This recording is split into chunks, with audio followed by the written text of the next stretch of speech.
Hello everyone, स्वागत है आप सभी का हमारे चैनल फिजिक्स ज्ञान मुकेश नायक पर। और बच्चों, मैं अमोल गौड़ी आप सभी का स्वागत करता हूं इस चैप्टर में मैकेनिकल प्रॉपर्टीज ऑफ फ्लूइड्स में। बच्चों, हम लोगों ने कल तक फ्लूइड मोशन के बारे में पढ़ना स्टार्ट कर दिया था और फिर विस्कोसिटी तक हम लोगों ने उसको कवर कर लिया था। अब हम लोग देखने वाले हैं बच्चों किस पार्ट को, तो जिसको हम लोग कहेंगे वेलोसिटी ग्रेडियंट। चलिए, तो यहां से आज का दिन का शुरुआत कर देते हैं। श्री गणेशा हो रहा है वेलोसिटी ग्रेडियंट से। जी, आज का दिन अच्छा है। क्यों अच्छा है मत पूछो, बस अच्छा है। हर दिन अच्छा होता है, बस अगर हम लोग कहें कि हाँ वो अच्छा है। चलिए ध्यान दीजिएगा बच्चों, वेलोसिटी ग्रेडियंट, इसके जैसी ग्रेडियंट का हम लोगों ने इसके पहले भी मैंने एक आप लोगों को टर्म्स के बारे में बताया था। जैसे अगर हम लोग अलग अलग सी चीजों के हिसाब से ग्रेडियंट डिसाइड कर सकते हैं। जैसे टेम्परेचर कभी कभी हाइट के हिसाब से फॉल हो जाता है, तो हम लोग क्या कहेंगे बच्चों, it is a temperature gradient. तो change in the temperature with respect to increasing height, ऐसा कह सकते हैं, है कि नहीं। तो बच्चों, ये डिस्टेंस के हिसाब से जैसे टेम्परेचर चेंज हो जाता है, वैसे ही हम लोग पढ़ने वाले हैं किसके बारे में, change in velocity with respect to some distance. अब इसको पढ़ने के लिए मैं आपके लिए एक पहले डायग्राम बना लेता हूं, क्योंकि ये बहुत ही इंपॉर्टेंट हो जाता है। एक डायग्राम बना ले। चलो, ऐसे मान के चलो कि यहां पे एक स्टेशनरी लेयर है। ये कौन है बच्चों, ये एक स्टेशनरी लेयर है।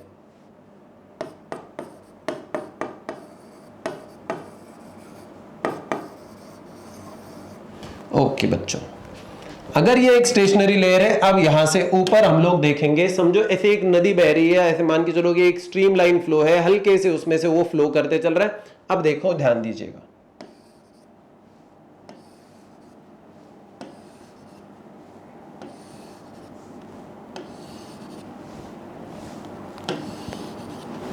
जी बच्चों देखिए, समझो अगर मान के चलते हैं ये अलग अलग से लेयर है, किसके, किसी भी एक बहाव के, किसी भी एक फ्लो के, ये क्या है, अलग अलग से लेयर से। तो ये एक लेयर है, ये एक लेयर है, ये अब हर एक लेयर की अलग अलग सी वेलोसिटी होगी कि सेम होगी। देखो ध्यान दीजिएगा, ये लेयर के ऊपर कोई नहीं, तो इसके ऊपर ज्यादा दबाव नहीं है, तो ये आराम से फ्लो करेगा, इसलिए इसकी वेलोसिटी ज्यादा हो सकती है। इससे थोड़ा सा नीचे आ जाओ, वेलोसिटी कम हो जाएगी, क्योंकि इसका दबाव इसके ऊपर है। अब इन दोनों का दबाव इस पे, इन तीनों का दबाव इस पे, ऐसे करते करते नीचे वाला जो हो जाता है लेयर सबसे कम वाली वेलोसिटी का हो जाता है कि नहीं। तो हम लोग ऐसे मान के चलो कि यहां से ऊपर जाएंगे तो v प्लस dv होते चलेगा, और अगर नीचे आते चलेंगे इससे वेलोसिटी कम कम, मतलब v माइनस dv होते चलेगा। मान के चलो कि ये डिस्टेंस स्टेशनरी लेयर से था x, कितना x। ओके बच्चों, अब जैसे जैसे हम लोग नीचे आ रहे हैं, डिस्टेंस क्या हो रहा है बच्चों, कम कम होते चल रहा है। तो हम लोग कह सकते हैं क्या कि इसके लिए जो डिस्टेंस है, ये इधर वाले फ्लो के लिए, अभी इसको कहां निकाले, ये इधर निकालते हैं। तो ये जो है, ये है x माइनस, ओ इधर नहीं लिख सकते, x माइनस कहां गया, ठीक है, इसको मैं थोड़ा सा मूव कर लेता हूं, ठीक है जी, x माइनस डी एक्स। अब यहां से डिस्टेंस इसके लिए अगर हम लोग देखेंगे तो ये क्या हो जाता है बच्चों, जितना ये था इसमें और भी बढ़ गया, मतलब क्या हो गया, x प्लस डी एक्स। तो ये बहुत कॉम्प्लिकेटेड चीज नहीं है। जैसे डिस्टेंस स्टेशनरी लेयर से बढ़ते चल रहा है, वैसे वैसे वेलोसिटी बढ़ते चल रही है। सो क्या हम लोग कह सकते हैं कि वेलोसिटी का चेंज हो रहा है with changing distance from the stationary layer. इसी को हम लोग कहते हैं वेलोसिटी ग्रेडियंट। कि ये स्टेशनरी लेयर है, ये नीचे का बॉटम है, समझ लो, इस बॉटम से डिस्टेंस बढ़ गया, बढ़ गया, बढ़ गया, बढ़ गया, डिस्टेंस बढ़ गया, चेंज हो गया, बोलो। तो जैसे जैसे डिस्टेंस चेंज हो रहा है, वेलोसिटी नीचे की सबसे कम, फिर थोड़ी बढ़ गई, फिर थोड़ी बढ़ गई, फिर थोड़ी बढ़ गई, मतलब क्या हो रही, चेंज हो रही है। इसका मतलब क्या है, इसका मतलब यह है कि there is the change in velocity with respect to what, with respect to change in distance from the stationary layer. तो ओके बच्चों, ये समझ रहे हो आप लोग।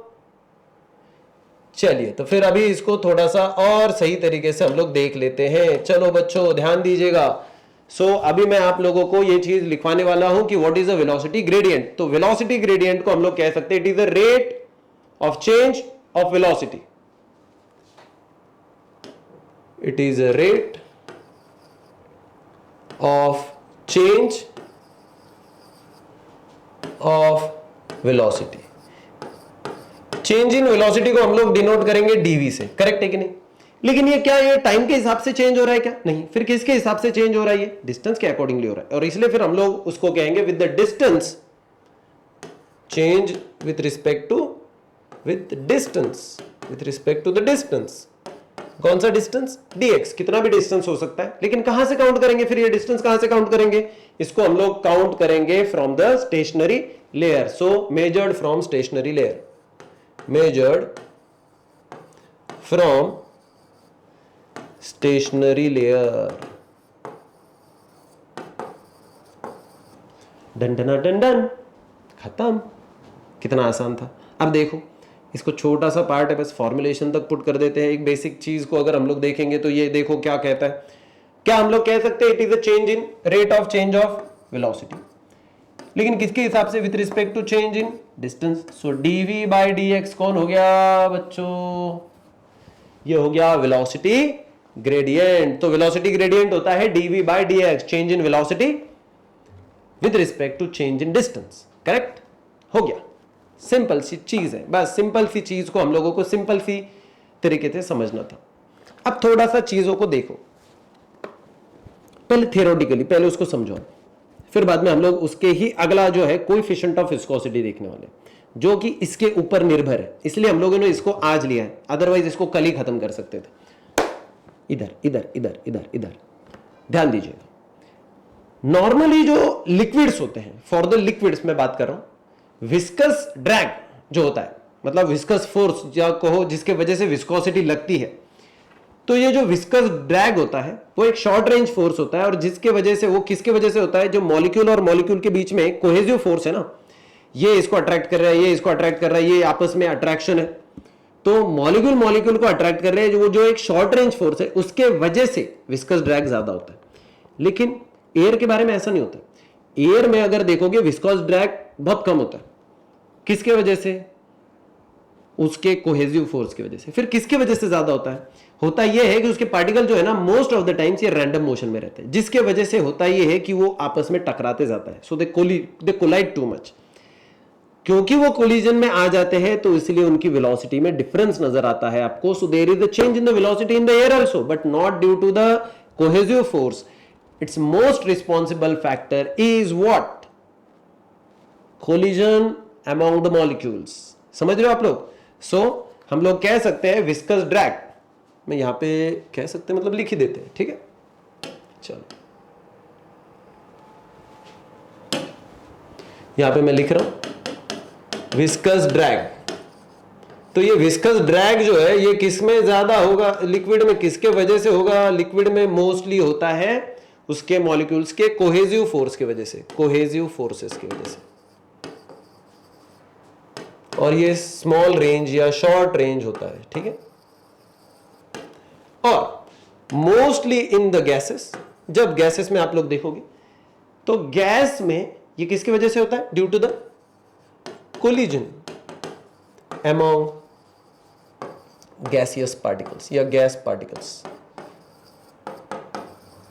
इसका मतलब विस्कस ड्रैग होगा, नो डाउट, बट रीजन अलग अलग सा होगा, ठीक है? चलो आगे बढ़ते हैं बच्चों। और आगे बढ़ने के लिए हमें देखना है बच्चों क्या? तो अभी ये बहुत ज़रूरी चीज़ देखने वाले हैं, जिसको मैंने थोड़ी देर कल के लेक्चर में हम लोगों ने छोटे से हिस्से के लिए यूज़ भी किया था। कोएफिशिएंट ऑफ विस्कोसिटी, और इसको हम लोगों ने क्या साइन दिया था बच्चों? ईटा। ईटा का साइन था कि नहीं बच्चों? कल देखा था कि नहीं बच्चों? याद है कि आपको? रेनॉल्ड्स नंबर जब देखा था तब हम लोगों ने बात की थी, विस्कस फोर्स के बारे में हम लोगों ने बात करना चालू कर दिया था। अब चलिए, ये कोएफिशिएंट ऑफ विस्कोसिटी क्या है? कोएफिशिएंट ऑफ विस्कोसिटी ईटा, ये क्या है? हर एक लिक्विड का अपना अपना नेचर है, उसके हिसाब से उसकी अलग अलग सी विस्कोसिटी है, और इसलिए उनका विस्कोसिटी का जो एक फिनोमेना है वो डिफरेंट होने की वजह से उनका कोएफिशिएंट ऑफ विस्कोसिटी डिफरेंट है। नेचर अलग, कोएफिशिएंट ऑफ विस्कोसिटी अलग। ऑयल के लिए अलग, पेट्रोल के लिए अलग, केरोसिन के लिए अलग, वाटर के लिए अलग, हनी के लिए अलग, ये सारे फ्लूइड्स के लिए डिफरेंट डिफरेंट सा कोएफिशिएंट ऑफ फ्रिक्शन रहेगा। जब एग्जाम्स में देंगे आपको पर्टिकुलरली मेंशन करके देंगे। ओके, सबके लिए एक ही नहीं होता है, नेचर के ऊपर डिपेंड करता है वो कि कैसा है सरफेस का नेचर कैसा है। अब देखो यहां पे भी एक भाई साहब हमको बिल्कुल नहीं छोड़ते, कौन? न्यूटन बाबा। ये जो बाबा है ना, ये बहुत ही खूंखार वाले बाबा। इन्होंने विस्कोसिटी के बारे में भी एक रूल बताया था और उनका न्यूटन्स लॉ कहता है, Newton's according to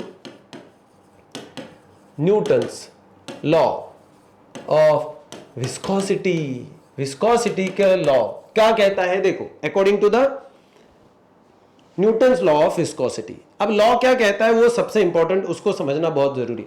for the streamline flow, for condition के साथ में चलेंगे। ओके, फॉर स्ट्रीमलाइन फ्लो, ये स्ट्रीमलाइन फ्लो के साथ में ही जो भी बता रहे हैं ना वो बहुत जरूरी है, ठीक है। For the streamline flow the viscous force is directly proportional to the viscous force is, F से डिनोट करते हैं, is directly proportional, is directly proportional to, मुझे बताओ विस्कस फोर्स जो है वो किसको डायरेक्टली प्रोपोर्शनल होगा?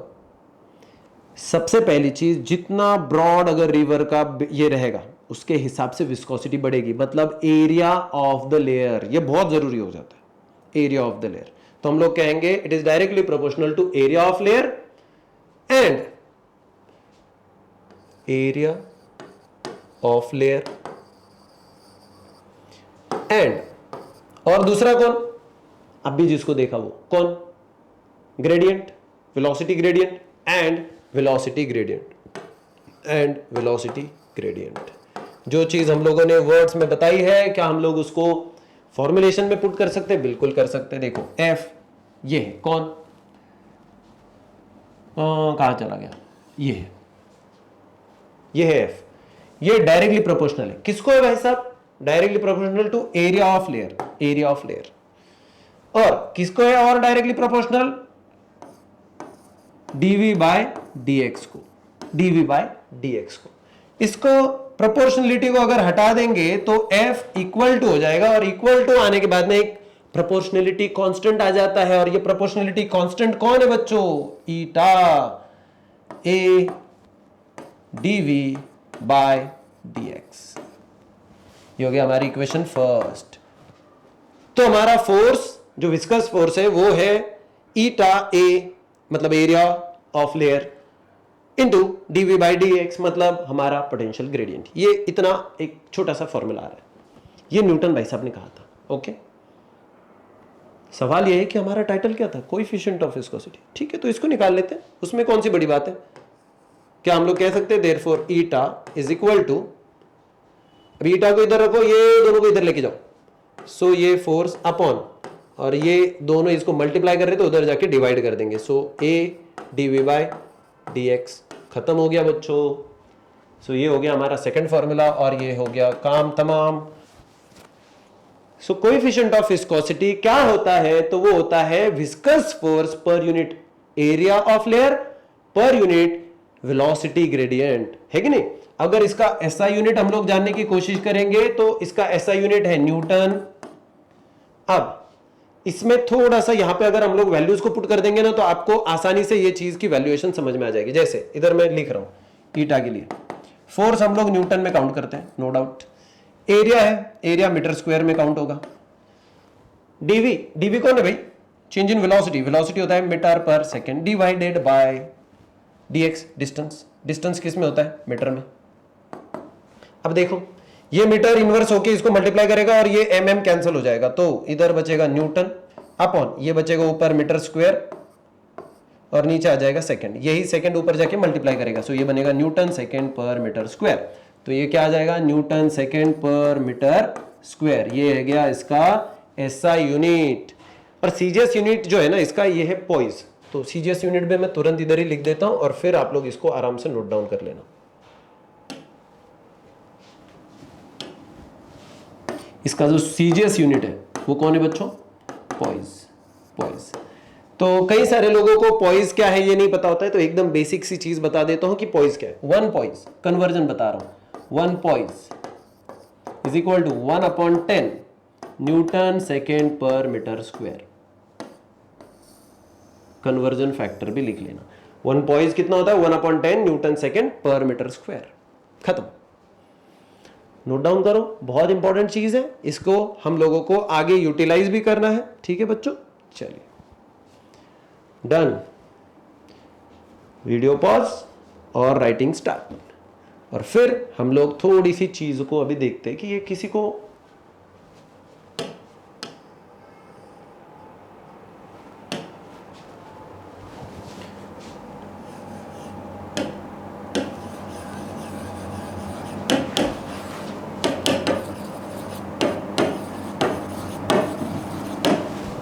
हाँ जी, टेम्परेचर का कोएफिशिएंट ऑफ विस्कोसिटी के ऊपर कोई प्रभाव होता है क्या, कोई बदलाव आता है क्या, वो हमें सबसे पहले अभी देख लेना है और हमारा काम खत्म हो जाएगा।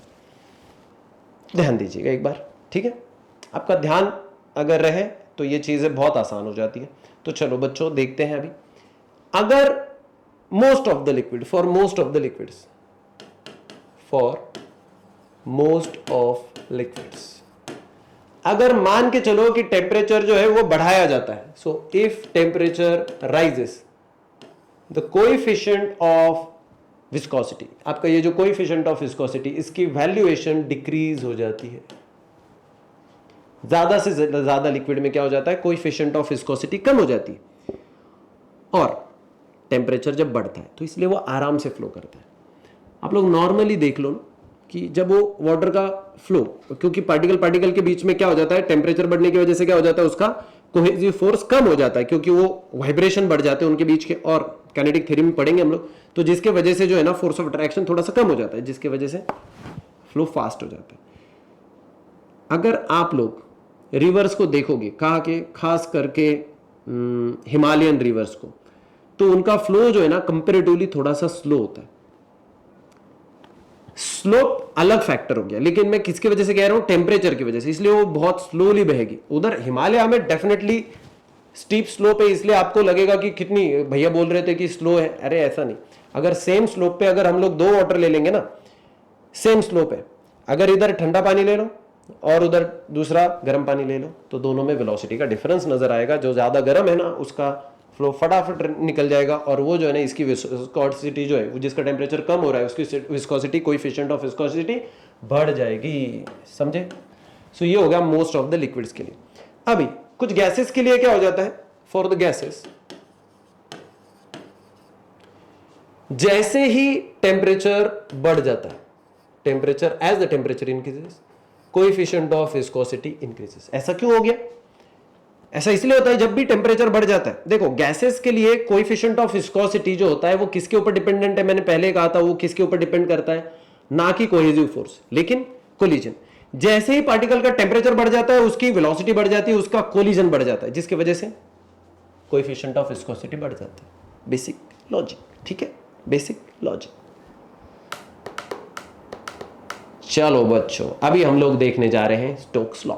स्टोक्स का लॉ देखेंगे। चलिए बच्चों, चलिए हम लोगों को फटाफट आगे बढ़ते रहना है। हम कम करेंगे स्पीड तो बहुत मुश्किल हो जाएगा हमारे लिए, ठीक है?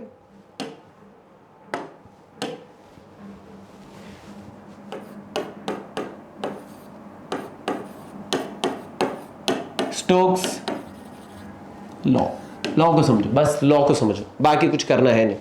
दो ही चीजें आई थिंक आज करनी हम लोगों को, एक टर्मिनल वेलोसिटी है और एक स्टोक्स लॉ है। अगर हो गया तो हम लोग करेंगे इक्वेशन ऑफ कंटिन्यूटी। ओके, चलिएगा। तो अभी पहले सबसे पहले देखिएगा स्टोक्स लॉ किसके बारे में है। मान के चलते हैं यहां पे एक फ्लूइड है, ओके, और अगर हम लोगों ने उस फ्लूइड में एक स्पेयर छोड़ दिया, तो वो स्पेयर समझो ऐसे मान के चलो उसके अंदर जा रहा है। यहां पे हम लोगों ने उसके अंदर एक स्पेयर छोड़ दिया,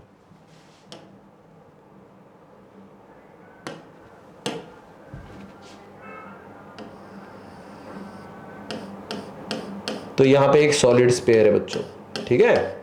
तो ये सॉलिड स्पेयर उसके अंदर छोड़ दिया हम लोगों ने। अभी होगा क्या, जैसे हम लोग उसके अंदर इसको छोड़ेंगे, होता ये है कि अब वो पानी के थोड़े से बहाव को थोड़ा सा अलग से ये चल जाएगा और नीचे नीचे जाते रहेगा, तो उसको नीचे जाने की अपनी एक वेलोसिटी होगी। तो देखो अभी क्या होता है,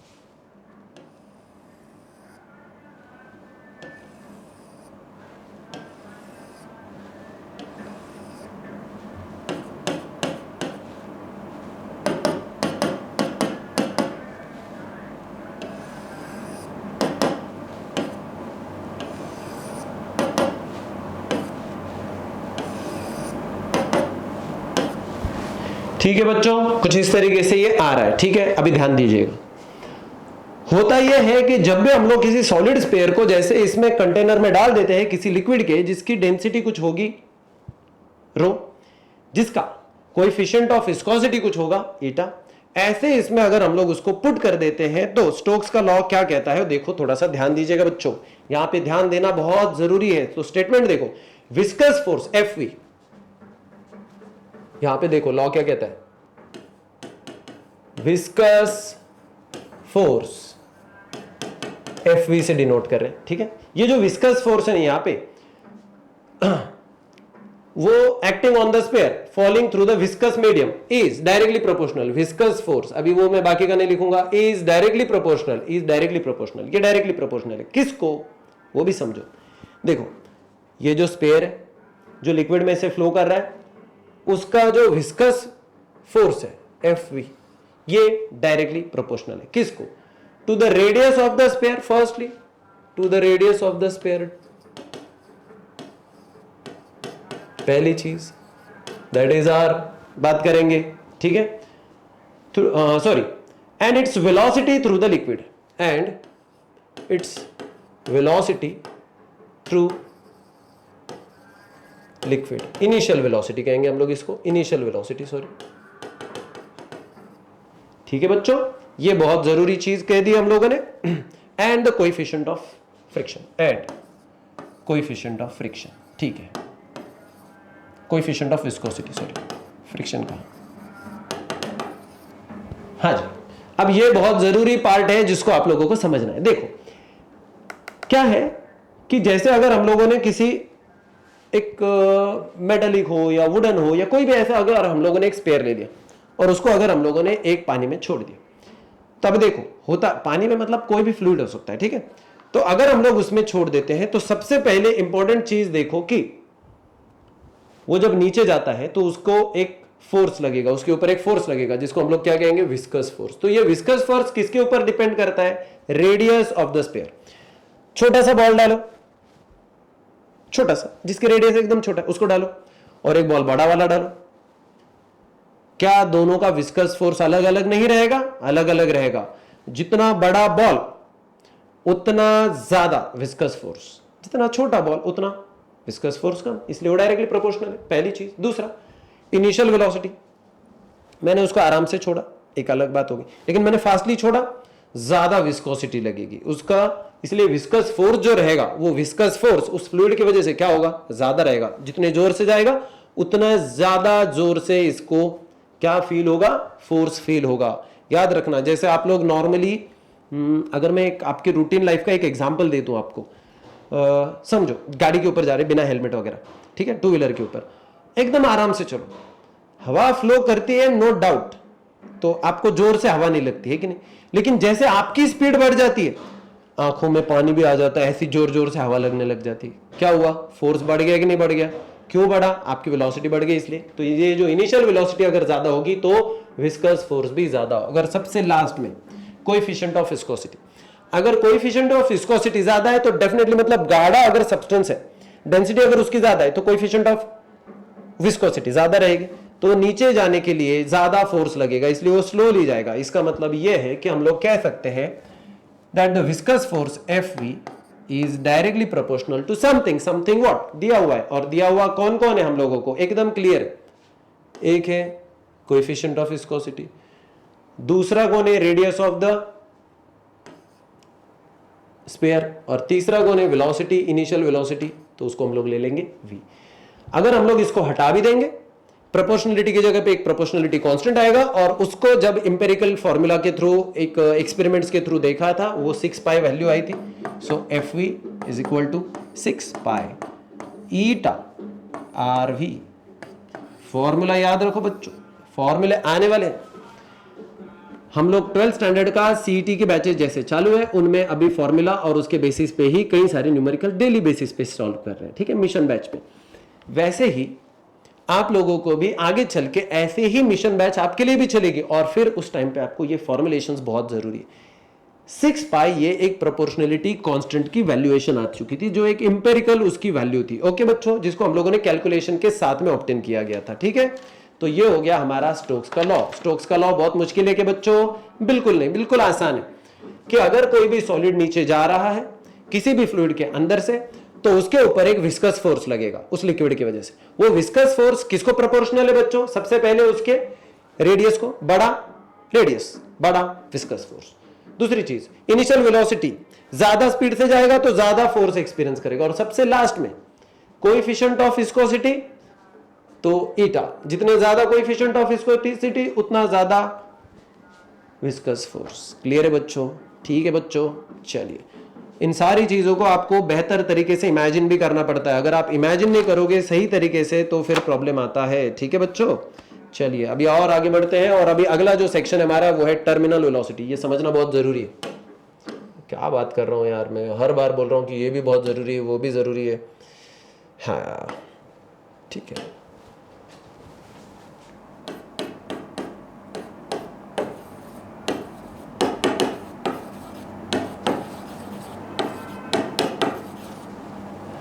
टर्मिनल वेलोसिटी। चलिए देखें, ध्यान होना चाहिए आपका बस। अगर हम लोग इसको थोड़ा सा ध्यान देके समझने की कोशिश करेंगे तो ये आसानी से समझ में भी आ जाएगा, ठीक।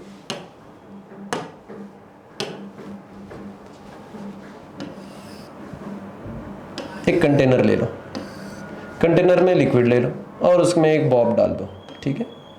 इसके ऊपर कुछ फोर्सेस लगेंगे। सबसे पहले उसका अपना खुद का वेट mg, मैं कह देता हूं वेट, है ना,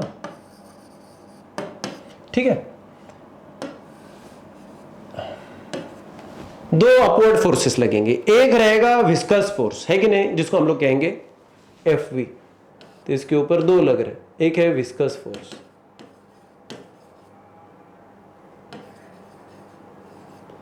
Fv, और दूसरा जो है वो फोर्स लग रहा है इसका, इसको मैं कहूंगा ये फोर्स है तो इसको हम लोग कहेंगे Fg, ठीक है। ग्रेविटी की वजह से लग रहा है ना उसका वेट अपना। प्लस इसमें अपवर्ड फोर्स में एक और होता है जिसको हम लोग कहते हैं अप थ्रस्ट। क्या कहते हैं बच्चों? Up thrust. इसको हम लोग कहेंगे Fu, ओके। ध्यान है ना आपका, समझो करो। डायग्राम को पहले समझो बच्चों। डायग्राम में कोई भी जो भी है हमारा स्पेयर, वो किसी भी लिक्विड में डाल दिया है, और अभी वो क्या कर रहा है, अब वो नीचे जाएगा, है कि नहीं, होगा कि नहीं होगा। अब देखो थोड़ा सा ध्यान दो, इस बॉल के ऊपर जितने फोर्सेस पहले लग रहे हैं ना, जितने फोर्सेस वो एक्सपीरियंस कर रहा है, उन फोर्सेस को सबसे पहले समझो। पहला फोर्स है विस्कस फोर्स, उसकी डायरेक्शन क्या है? Upward direction. देखो विस्कस फोर्स अपवर्ड डायरेक्शन में।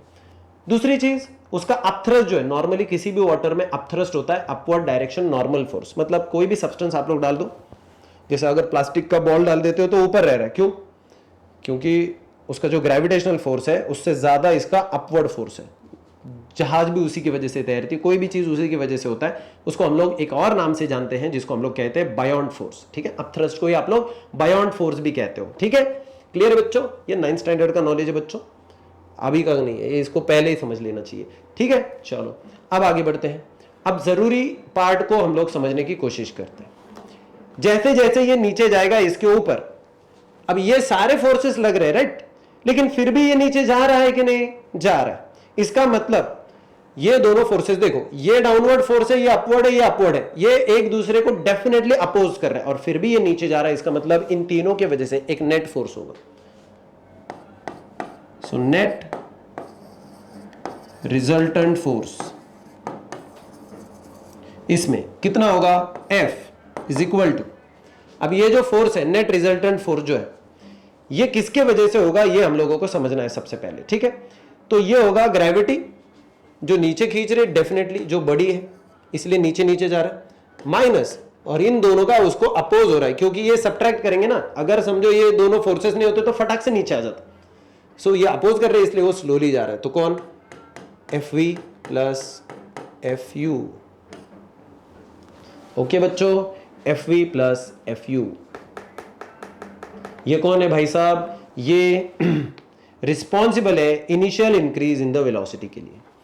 ये जो फोर्स है ना, ये रिस्पॉन्सिबल है किसके लिए? उसकी जो वेलोसिटी का चेंज हो रहा है ना, धीरे धीरे धीरे धीरे धीरे नीचे जा रहा है, छोड़ दो, धीरे धीरे धीरे धीरे वेलोसिटी में चेंज हो रहा है। अब होता यह है कि कोई एक स्टेज आ जाती है, एक पर्टिकुलर स्टेज आ जाती है, जब उसका जो फोर्स है, resultant force at some stage, किसी एक स्टेज पे, एट सम स्टेज, ये जो नेट रिजल्टेंट फोर्स है एफ, वो हो जाता है जीरो। वो कितना हो जाता है बच्चों? जीरो। अगर ये भाई साहब जीरो हो गए तो ये इधर चले जाने के बाद में एफ जी और ये दोनों सेम हो जाएंगे। तो क्या हम लोग कह सकते हैं, then F G is equal to F V plus F U. इसको हम लोग इक्वेशन, इसको कर लेते इक्वेशन फर्स्ट और इसको कर लेते इक्वेशन सेकेंड। ध्यान है ना बच्चों आपका? जरूरी चीज है, समझा करो। एक स्टेज आ जाएगी जिसके बाद में क्या होगा बच्चों? इसका जो नेट फोर्स है वो हो जाएगा जीरो। अब क्योंकि नेट फोर्स जीरो हो चुका है तो ये जीरो अगर वैल्यू पुट करेंगे, ये माइनस वाली पूरी टर्म इधर लेके जाएंगे तो ये प्लस बन जाएगी। तो F G is equal to कौन बनेगा? F V plus F U. Correct है? समझ गए हो आप लोग? ये बैलेंसिंग सिचुएशन आ गई इसकी। अब अगर ये बैलेंसिंग सिचुएशन आ जाती है, आफ्टर दिस, ये जरूरी पॉइंट है, इसको लिख के लेना है। आफ्टर दिस सिचुएशन, कि जब अगर ये पॉइंट आ जाए, after this the downward velocity is constant. The downward velocity जो है ना, वो क्या हो जाती है? कांस्टेंट हो जाती है। ध्यान दीजिएगा। नॉर्मली अगर हम लोग देखेंगे तो जैसे ही सॉलिड को हम लोग उसमें डाल देते हैं तो उसकी एक्सेलरेशन होती है, लेकिन एक पॉइंट ऐसा आ जाता है कि जिसके बाद में उसकी वेलोसिटी ये कांस्टेंट हो जाती है। वो सडन इंक्रीज या इंक्रीज डिक्रीज ऐसा कोई चीज नहीं दिखाता और फाइनली उसकी वेलोसिटी कांस्टेंट हो जाती है। जैसे उसकी वेलोसिटी कांस्टेंट हो गई, जैसे वेलोसिटी कांस्टेंट हो गई, समझ लेने का कि नेट रिजल्टेंट फोर्स जो था ये जीरो हो गया और जिसकी वजह से ये सिचुएशन आ चुकी है। एफ जी बन गया equal to F U plus U. अब जिस वेलोसिटी पे ये होता है, ध्यान दो, उसको कहते हैं टर्मिनल वेलोसिटी। ठीक है? सो दिस वेलोसिटी, ये जो constant velocity, this velocity is called a terminal velocity.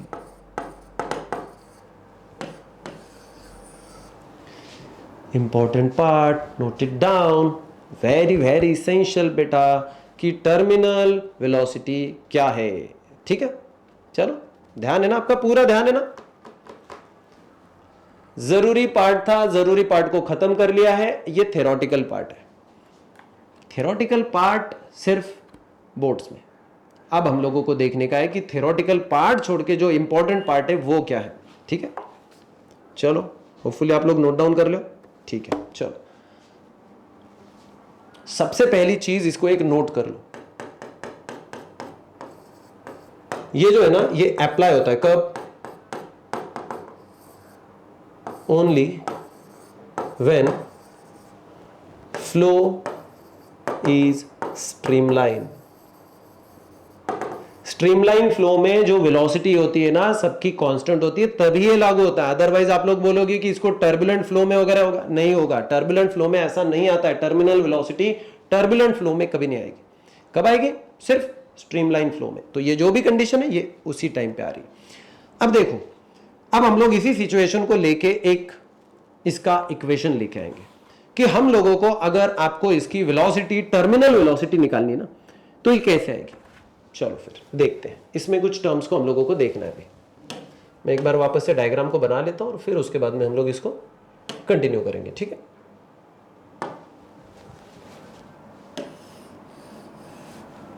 पूरी डिटेल इसकी लिखने की जरूरत नहीं है, जरूरी चीज लिख देता हूं।